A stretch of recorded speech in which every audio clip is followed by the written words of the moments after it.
is Chief of Staff at the Army Cyber Institute and teaches systems engineering at West Point. Let's get going. All right, Ernest, take it away. Okay, very good.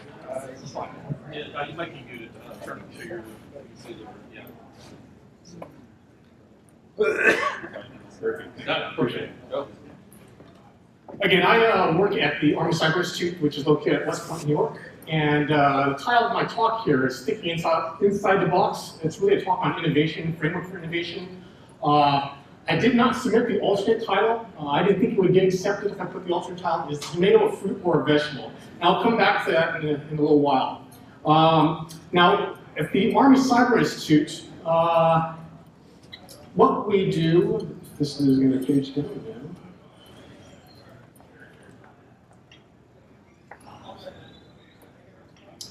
We consider ourselves a think tank for cyber defense, cyber offense, a little bit of cyber offense for the Army, but primarily cyber defense. And hopefully this will got to work. It's moving. Yeah, I've got my frames frozen on the screen.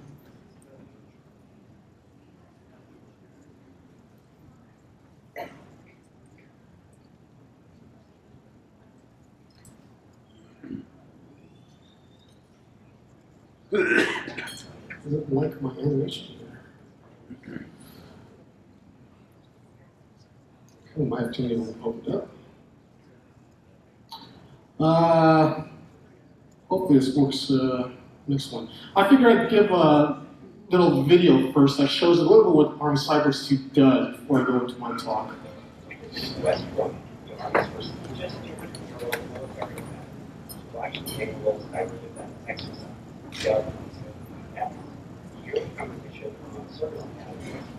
Which means expert servers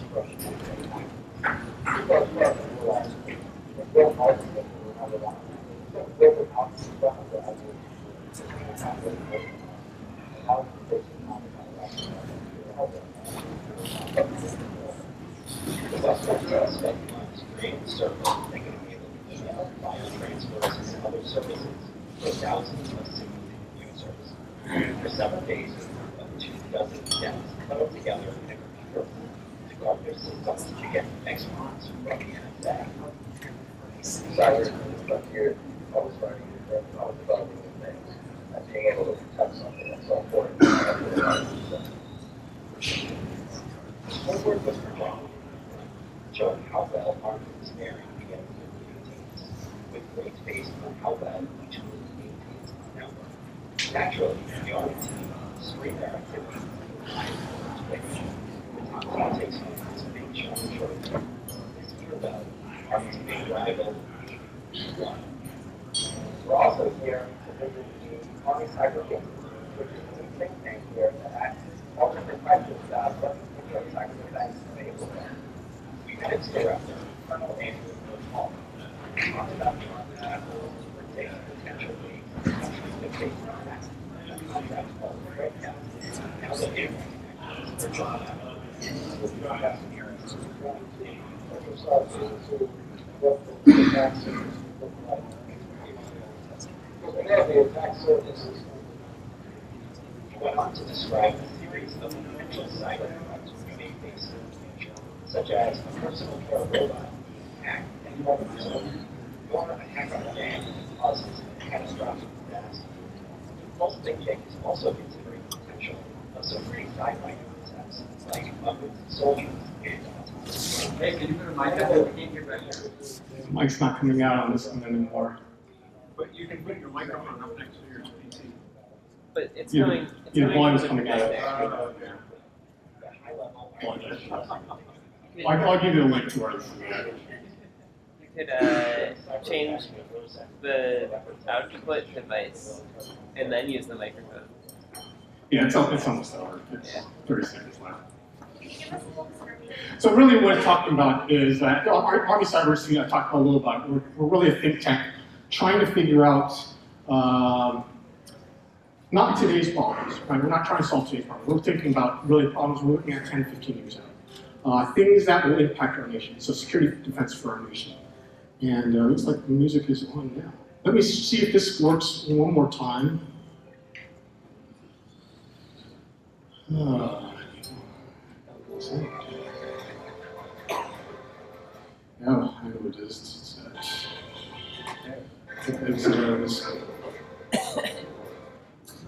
Too many competing resources here. I'm getting hacked. Let's see if it works.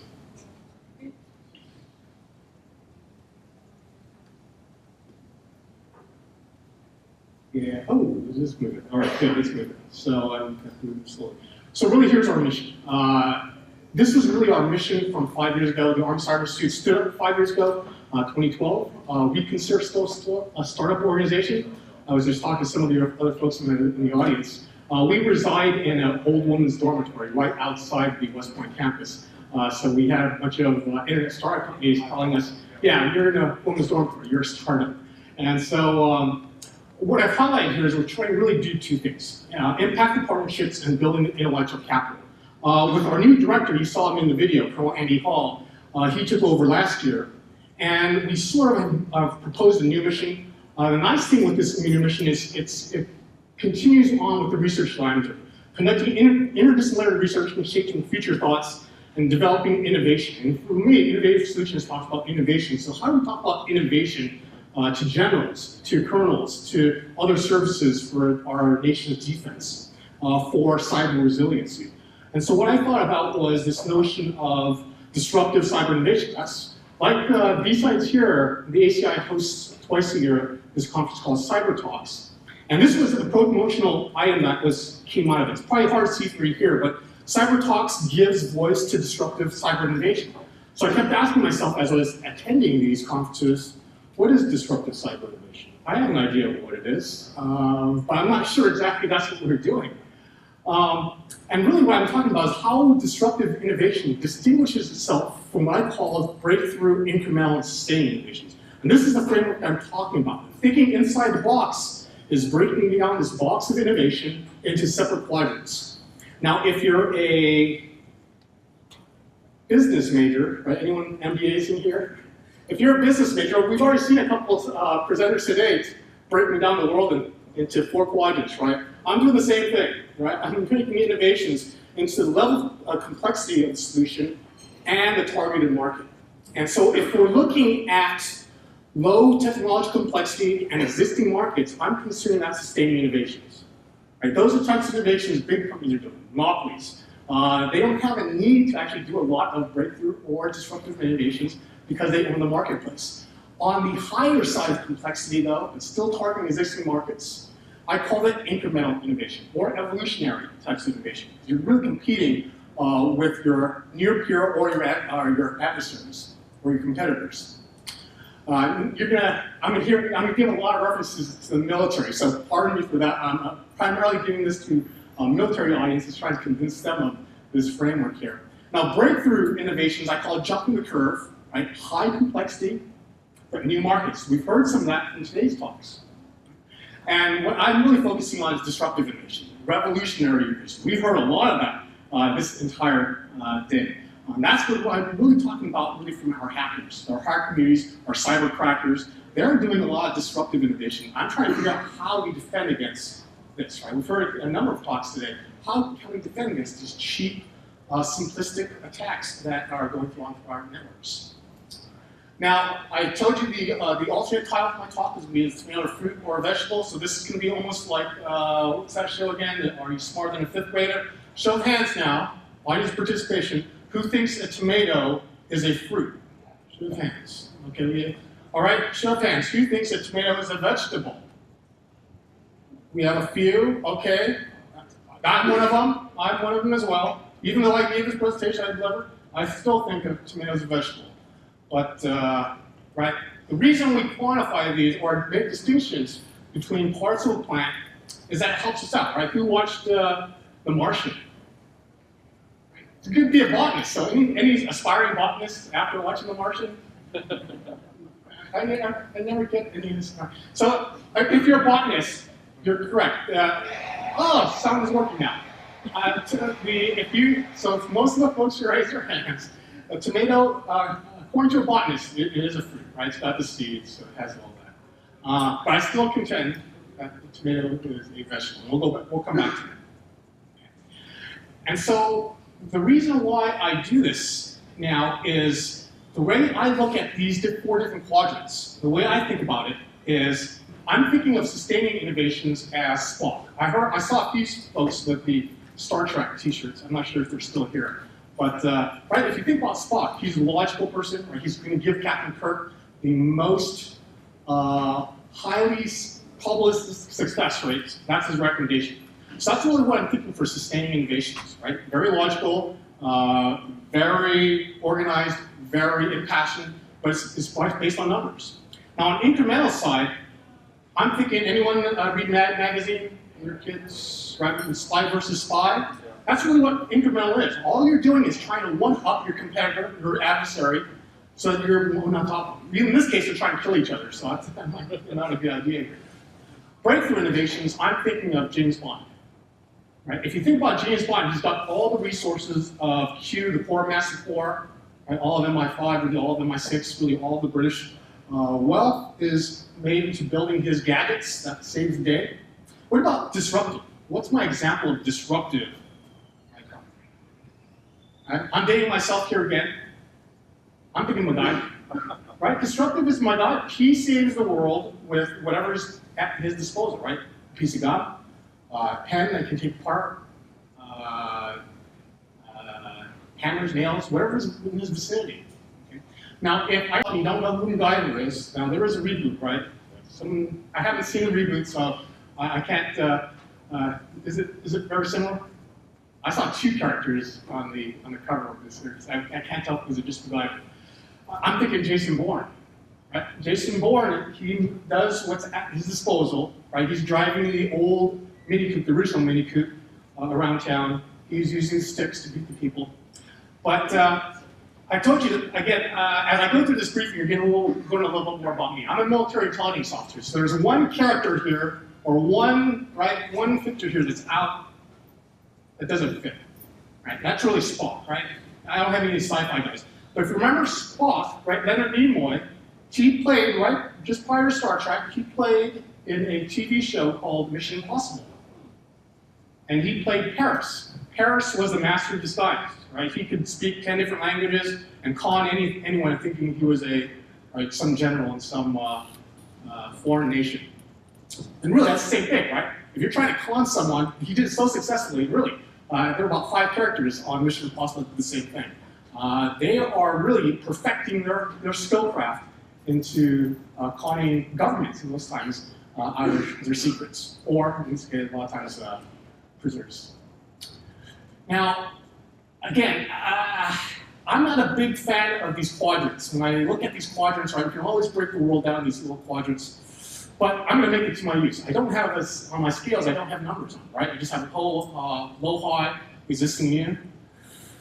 Before I do that, yeah, this is really from a military perspective. Again, here's my military background. My military analogies for describing sustaining innovations is the M16. Right? The M16 came out during the Vietnam War. Right? We came out with the M16A2, the M16A3, right? Just different variants to improve its accuracy, improve fire guard, so improve safety for the users, and then improved lighter weights. Yeah, right now we're using M4s, lighter weight systems, but that's the notion of sustaining innovation. Right? It's a good product, we just want to improve it so that it gives the user slightly better functions.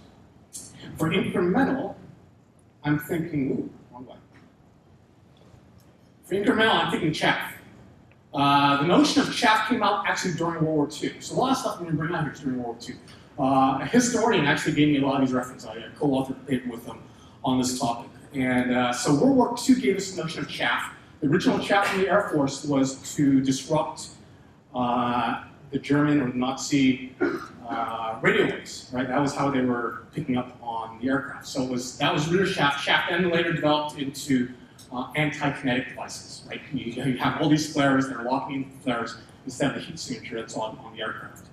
And so that's you trying to one-up your opponent. In this case, trying to defeat the mechanisms, countermeasures, countermeasures against your opponents. Breakthrough, again, the original talk that I gave, the title of the talk was the offset strategies and how disruptive innovations can help. The offset strategy for the US, the first offset strategy came after World War II, which was nuclear weapons, right? The nuclear bomb, right? The Manhattan Project. So that was breakthrough innovation. Right? More recently, I guess back in the 70s, DARPA, most of that by DARPA, we had some other advances, GPS, stealth, and positioning guided munitions. Okay, that was all breakthrough types of innovations. Very expensive, right? Very lengthy, very time intensive, right? Someone talked about agile and DevOps development today. That was not agile DevOps, right? That took lots of time. Right? What about disruptive? Does the US have a history of disruptive innovations? Can we think of anything disruptive? What about the very first starting of our nation, right? The American Revolution, Revolutionary War, right? We were fighting the British, who were the regulars, right? They were the regular army. They were trained, a professional military army. George Washington had his militia. That's what George Washington had. And so this is what I'm thinking about disruptive or revolutionary types of innovation. What are other examples? Is that the only example? Just our very start? Are we enamored, so enamored with breakthrough we can't do anything? Well, I guess we do have to stay here for now. But we do have a history, right? Disruptive innovation back in World War II. This notion of how do we protect our shipping lanes, right? What was the big threat in World War II? Submarines. Submarines. Nazi wolf packs, those submarines, they did a lot of damage, especially to the British, right? But when we started supplying the British and our allies with a lot of equipment and material, and then later on, the soldiers, right? That's what got us into the war, right? At least one of the big reasons, sinking Lusitania. How do we stop these German submarines? Well, Enigma was one. Enigma was one. What do we categorize Enigma then? What's that? What was the, remember, if you watched Imitation Game, Alan Turing, that was breakthrough, right? Computer system, huge, that first computer, Alan Turing, right? That was breakthrough, right? You gotta get computers to crack these unbreakable codes. But what the Americans do, we developed this thing called operations research. And what they did was they got scientists into a room, they gave them all this data on ships, right? Ships that made it through, ships that got sunk, ships that got attacked, right?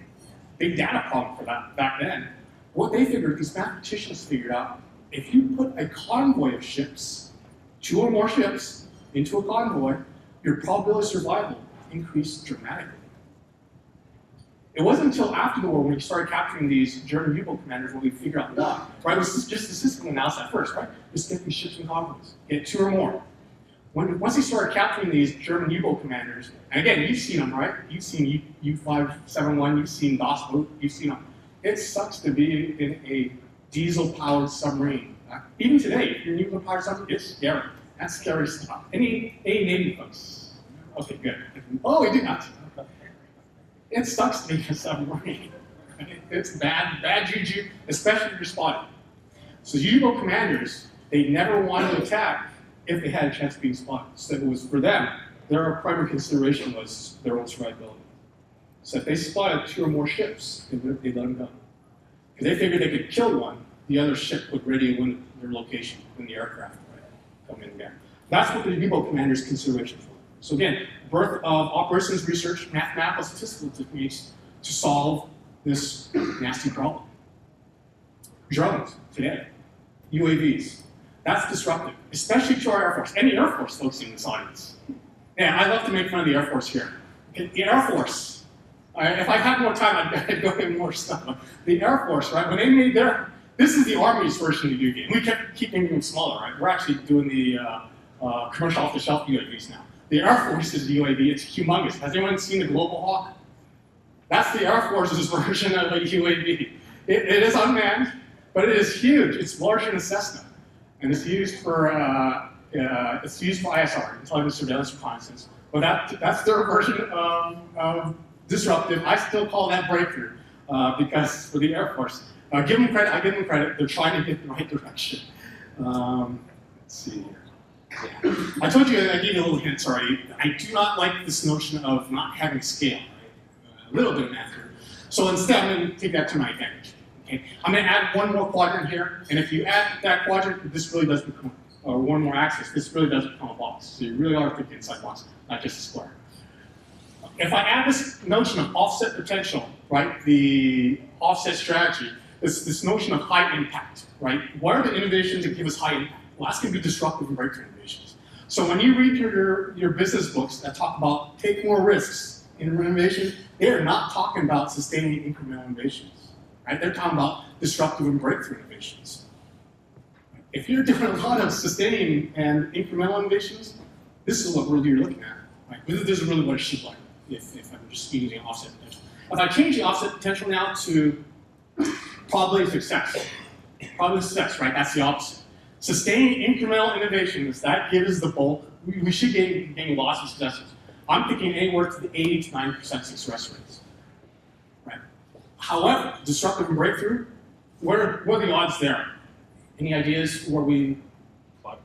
5%? You have someone 5, anyone low, higher? I'm giving an option now. Higher? 10%. 10%? Less than 1. Less than 1. We're going the opposite direction. Less than 1 at 10%. Okay. I'll give you what my thoughts are based again from a historical example. But those are pretty good. I would guess those are pretty good guesses. Again, not a whole lot of successes. Again, these are the types of risks you want to be taking if you really want to be doing true innovation, right? Disruptive and breakthrough. And again, this is what the graph would look like. Again, still without numbers, but more representative looking graph. I'm going to go back to 2010, 2011, Arab revolts.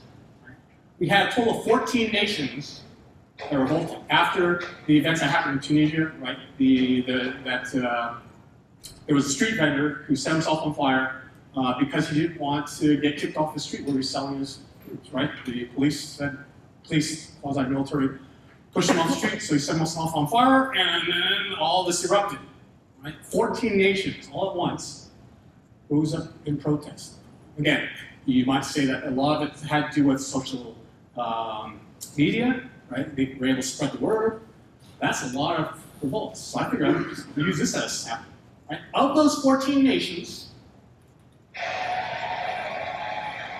we had a total of 4 that successfully revolted. Right? The change in government immediately. So 4 out of 14. I'm going to give that statistic a little change as well. I'm not counting. Which country am I not counting yet? I'm not counting Syria, right? They're still fighting. So that's debatable what happens there. And it's not looking good for the rule, I can tell you that much. In Egypt, it was a military coup. Okay, that's different. I do not count a military coup the same as a revolt. Because why? The military has the same, if not better, capabilities than the government, right? They are the government. Right? As a member of the Fed, right? I'm the Fed. There's a reason why our Congress keeps moving me around every 3 years. It's not to make life miserable for me. Our Congress does not like having standing armies that pledge loyalties to our own generals. Right? They move us around. They do lots of things to make life difficult to our military members. You don't know that. Of the 22 years I've been in the military, I have moved 11 times. So I've gone over the 3-year average for staying in a location. I moved about every 2 years. Not only that, they move our leaders, right? You're in a command position for only 2 years. So someone already mentioned that in the previous talk, right? When our CISOs are in place for only 18 months, yeah, our leaders are only in place for 18 months. Our CISOs are only in place for 1 year. And so that's tough in the military. So a lot of systemic hindrances to the government. So that's a lot of reasons why they're inefficient, right? We can blame that on Congress. But as a citizen as well, right? My other hat is a US citizen. There's reasons for that. We don't like this thing. Military coups are bad. We see a lot of it in South America, Southeast Asia. Military coups are bad. That's why you want to keep control of the military if you're a government, because they're the ones that are easiest really to take over. So in this case, 3 out of 14. Yeah, that's where we got cut off. So in this case, it was about 21%. So again, I still kind of like the numbers that were thrown out. Anywhere from less than 1% to 10%. That's really what I'm thinking. But in this case, one historical example, 21% success rate for military revolution. So really, now what I really want to highlight is I've given this talk a number of times, and a lot of people during the Q&A session give me, we should be doing disruptive and breakthrough innovations all the time then. Right? I just want to highlight this slide once again. Probability of success, very low, right? Anywhere from less than 1% all the way maybe 20%. Okay? I actually think it's closer to Major League batting averages, but we have this I think in American culture, we have this notion of revolutionaries being this romanticized notion, right? Even if we go back to our own history of our nation, right? If we go back to Star Wars, I saw 2 folks with Star Wars shirts. So I know we have at least 2 Star Wars fans. I'm a fan. So we have this notion of, right, this new hope, Star Wars giving us this, right, rebel, right, fight the power. But that's not the story I want you to leave with, right? I want you to leave with, right, the Empire will strike back. And when the Empire strikes back, it's not good news for the rebellion. Because sustaining incremental invasions, right, will always, at least in terms of success, they'll always tend to win out. Another way of looking at it instead of the quadrants is I like to look at it from a timeline. Okay, so if we look at time on the x-axis and then market expectations or people's expectations on the y-axis, this is what the sustaining and incremental innovation is doing, right? They are doing improvements, but it's not at a rapid pace. Right? It's just to meet the market expectations, right? Over time, people expect more, they want more features, so that's what the big companies are giving us. Breakthrough innovations, right? I told you it's new markets, undefined market, but it's doing it in a way that's highly complex. So it's actually jumping the curve. That's this notion of jumping the curve. Again, please remember that breakthroughs, again, not very successful. But here's the notion of disruptive innovations. Disruptive innovations start below the curve. That's the interesting thing, right? You're actually in a worse position. You're trying to introduce some product, some service that is inferior to what the market already has. So who are your customers? Who are you targeting? You're targeting emerging markets. Disruptive innovations, you're only appealing to small emerging markets, and you're focusing on different sets of value criteria. These folks are focused on different sets of value criteria, right? The sustaining incremental, they're usually focused on their leading customers, their biggest customers. These guys focus on the folks who are left out, right? The new markets, underserved market. And initially far worse on at least one area, at least one mainstream area. But if successful, right, both breakthrough and disruptive, if successful, they can create new markets. That's the amazing thing. But again, I just want to highlight once again that, again, here's some examples. Yeah, here's some examples. The thought leader in disruptive innovations is Clayton Christensen from Harvard Business School. He talks a lot about this, and he writes a lot about how Canon disrupted Xerox. And we still use Xerox. When we make copies, we still say Xerox on it, right? Xerox, they came out with the first photocopier. If you remember, I'm dating myself once again here, who remembers those huge printer stacks and offices that you had, especially in universities and large corporations, right? It was probably an office, probably half the size of this auditorium, if you were really at a big university or a big corporation. Right? But they didn't write, those printers could do everything you wanted, right? Hole punch, backside, front side, right? Collate, everything that a lot of printers today can at a lot smaller scale. But then Canon came along. What was their target audience? Small businesses, right? The mom and pop stores, right? Home-based businesses. So Canon came up with this inferior, right? It was a crap copier. Xerox laughed at Canon when it first came out. They said, that's not going to make money. No one wants that. It's inferior. The resolution on that was terrible. Right? But the Canon captain was the home-based business. Right? The home-based business or individuals could not buy those huge machines. Couldn't afford it. Couldn't find a place to put it. What about Apple and IBM? How did Apple disrupt IBM? Same way, right? Apple they targeted home-based users, personal PC. IBM laughed at it. IBM, someone mentioned, Kevin mentioned, he was the mainframe fan there, right? IBM was the mainframe. They went from mainframe. Apple disrupted them with the home-based PC. Then we have the big three versus Toyota Honda. What was the shock that caused really this? It was really a shock in the system that actually caused this change. Gas prices. The Iranian oil embargo, right? Yeah. So once that happened, right, they took our hostages, and then we said, hey, we're shutting down. We're taking more embargo. Yeah. So what became the newly set of performance criteria. Fuel efficiency, right? Gas became expensive. Long lines for their gas. GM, Ford, Chrysler, right? Big cars, lots of acceleration, right? That's what Americans like. Until we had the oil shock back in the late 70s, 79. That's when Toyota Honda rose up, started displacing the big three. The quality really wasn't there, right? I can tell you, Toyota Honda back then, even their quality probably was on par, but they quickly rose on the disruptive curve, and then they got their quality up. And then they matched, right? They matched the big three, and now they're sort of competing really well against them. Folks would say you can say the same thing with the Korean companies, the Korean car companies did, right? The Hyundais, the Kias, same thing. They're disrupting Toyota and Honda, right? Because Toyota and Honda, they're coming up this line, they're making bigger cars, right? The Camry is huge now. If you look at the Camry way back when, the Corollas, small.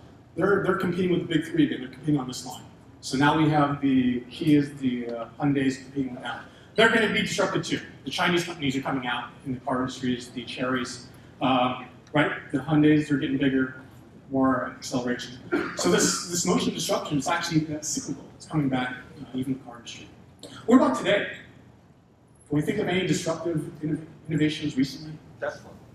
Tesla might be, except it's very expensive. Right. I would agree with Tesla if it wasn't as expensive. Yeah, I still think Tesla is a breakthrough. Solar power. Solar power might be, but it's long lead times, right? Long lead times. Other than government subsidies, if you have government subsidies to bring down those costs, that would be tough. The iPhone. iPhone, that's what I was thinking of. But iPhones was really not competing against the commercial, it was not competing against the cellular phone, it was competing with BlackBerry. Right? BlackBerry, what was the feature of BlackBerry? The keyboard, right? If you talk to everyone in BlackBerry, if you talk to all their CEOs, right, their CEOs back then, back in the early 2000s, everyone wanted a bigger keyboard, right? They thought they could type faster. Until Steve Jobs came along and said, I don't need a keyboard. I'm going to get a touchpad, right? Touchpad, I'm just use that.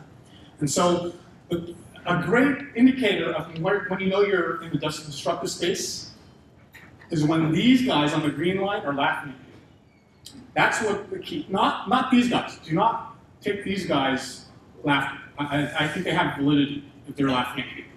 If these guys on the green line, the sustaining and incremental folks are laughing at you, and you're doing disruption, you're probably on the right track. That's probably an indicator you're doing the right thing. Especially if they're doing it in a disdainful way, that it's a performance criteria that they would never consider.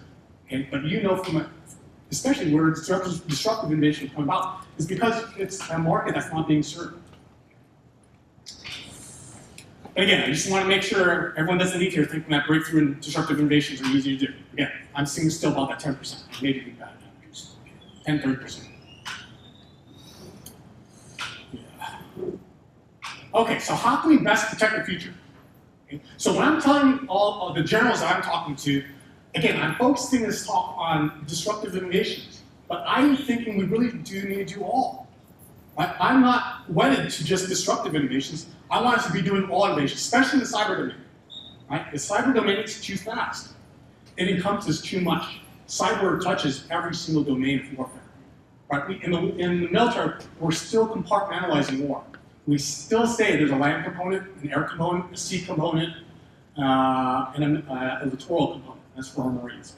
And they just brought in cyber. So it's distinct component war spaces. So now we have distinct components, but I want to permeate cyber into all of them. That's really the way we should be thinking about cyber warfare. So that's why I said we should be doing all. But again, I'm going to look back into history once again. This is the risk of not thinking about disruptive. Right? The last 3 major wars that we've had. I told you this is going to be a military type of presentation. Korean War. What was the problem there? Well, one problem was that we never fought a war, right? It was always a police action, according to President Truman. The big thing was the Chinese army. General MacArthur consistently underestimated the Chinese army's strength by a factor of 10. How can you win any battles when you consistently underestimate your opponent by a factor of 10? What was General MacArthur relying on? What intel asset do you think was great and novel and gee was breakthroughs? U2, perfect. It was photography, right? U2 is photography, electro-optical. So MacArthur was enamored with photography. What's the limitation of electrical optical imagery? Lifetime. All you see is black with electrical optical imagery. The Chinese, whether or not they knew it, they did their movements exclusively at night. That's why MacArthur consistently underestimated their strength. Again, I'm telling you, I'm an intel officer. I would have been fired as an intel officer if I was his J2, Joint 2. What about Vietnam War? This notion of the Ho Chi Minh Trail? We had aerial dominance. That's where I'll give the credit for the Air Force folks. We had aerial dominance during the Vietnam War, which means we controlled the skies. And yet, we could not stop this notion, this thing called the Ho Chi Minh Trail. We bombed the heck out. Thunder Run, right? Just read through history. Thunder Run 1. Thunder Run 2. We dropped tons and tons of bullets, more than in the World War II. If you think of the carpet bombing of Dresden, you think of that, we dropped more ordnance over the Ho Chi Minh Trail and we never stopped it. The problem was we never understood, or at least the Air Force guys didn't figure out the Ho Chi Minh Trail initially was not tied to logistics trail. It was all rat lines, man-made trails. If you drop a bomb there, the man would go around it. Men are smart, right? They go around things. When there's a crater, we go around. So initially, the Ho Chi Minh Trail was not tied to logistics lines. Eventually it was, right? As the war went on, they eventually made road networks through it. But that time it was too late. The bomb campaign wouldn't have effect. What about more recent conflict? Iraq, Afghanistan, IEDs. Right? Very sophisticated in general. Yeah. Old ordnance, right? Ordnance that was left over from the Iraq war, right? Old shells. They're picking up mortar shells, like duds, from the battlefield, tying. Initially, a lot of it was command initiated or pressure initiated. Later on, they got a little more sophisticated with remote control devices, cell phones. So it got more sophisticated as they went on. But initially, very crude devices, disruptive, especially to the U.S. military. Right? We were not prepared for that type of disruption. Right? We thought we were the best in the block. We can deal with any military except when you're not a military. Right? We were dealing with militias, and they found a way to negate our strengths. Like the Boston Marathon bomb. Yeah, pressure cooker. That's all it was, right? Pressure cooker with some fertilizer. You can buy that anywhere, right? You go to Walmart, you got yourself a bomb. Cyber wars. We've heard a lot about today, right? At least this malware.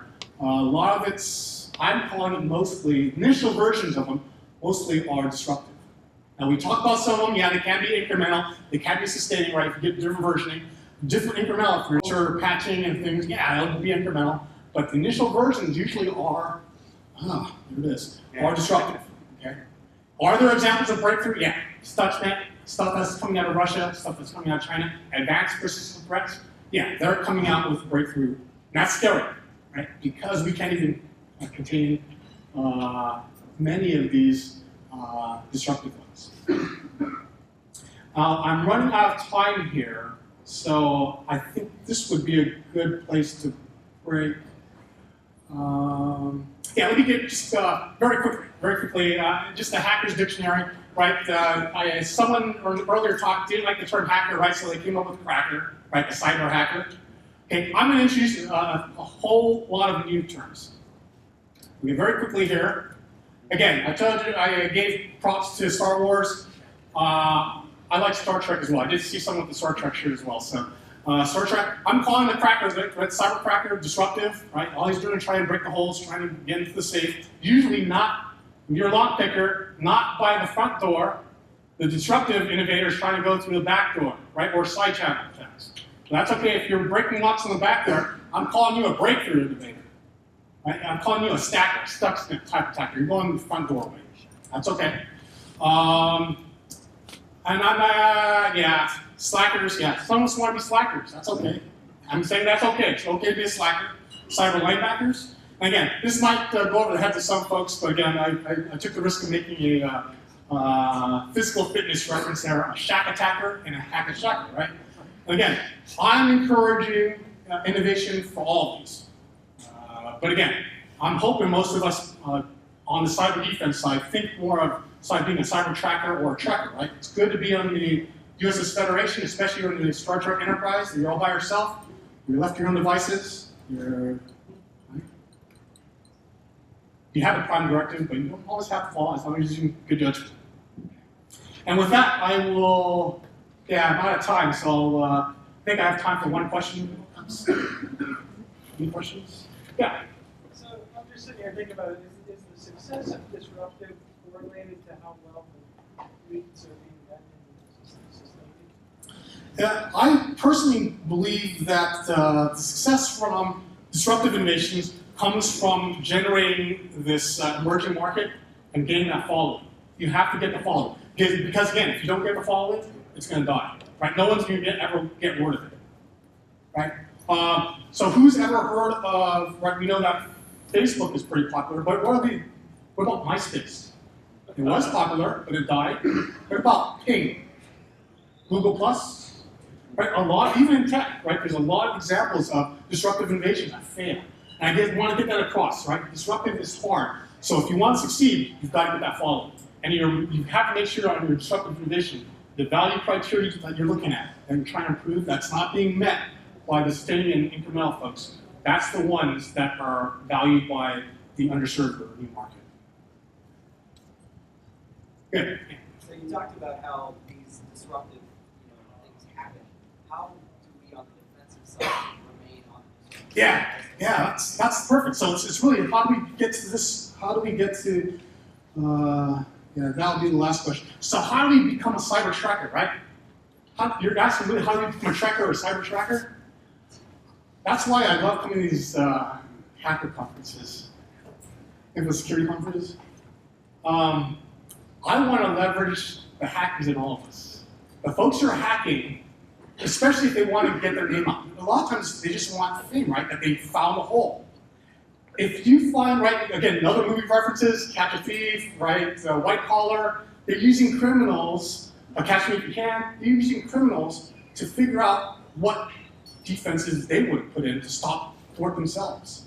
That's who I want to leverage. I want to leverage those hackers, like the bug bounty folks. I want to leverage those folks who not only find the holes, but then tell me what the easy fix is. Because usually it's an easy fix, right? Usually it's not they're not telling me, right, you need this AI system, right? Someone mentioned the AI. I'm enamored with AI. I think it's helpful.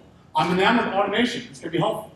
But I'm also enamored with, right, if a hacker can tell me he got in or she got in, but can tell me what's the easy fix that could have stopped that.